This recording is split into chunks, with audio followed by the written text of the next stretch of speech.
Okay guys. Okay.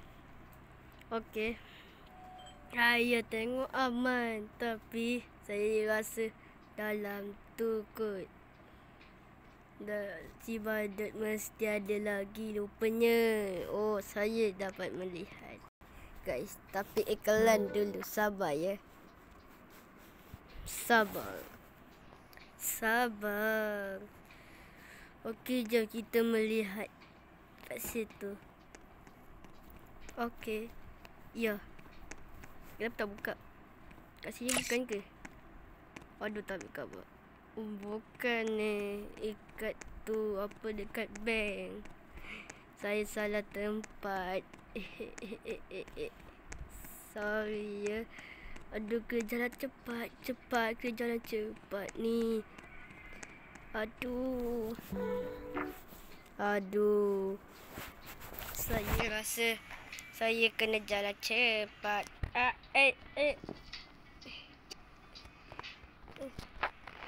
Okey. Kejap guys. Ya.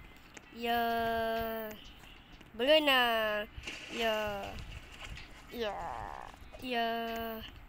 Kita kat bank tu, lepas tu tahu kan? Kamu semua orang tahu kan?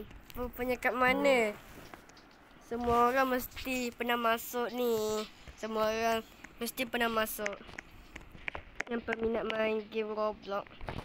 Mesti ni kan? Mesti ada ramai masuk. Ada ke dalam ni?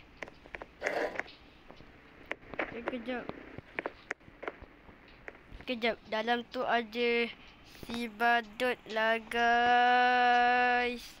Oh, keluar men. Oh, kanak kena tembak. Woi, keluar men. Sinilah. Oh, kata sini ada iklan. Ada yang tanya saya sebelum ni. Hai. Okey. Jom. Kau nak lawan sangat. Kan? Sinilah. Oh, sekarang kau dah berani. Okey, tembak. Iklan. Ada yang tanya. What? Iklan. Tak apa. Ya. Tak berkesan. Mari sini kau pula. Ya, pang. Iklan. Ada yang tanya saya. Iklan. Tak apa. Ya, tumbuk.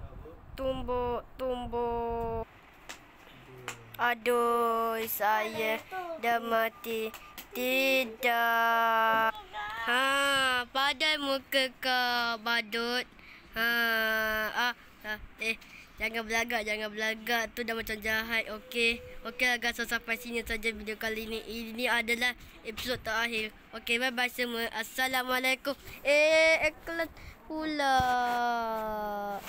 Aduh lah, kenapa iklan ni? Okeylah guys, bye.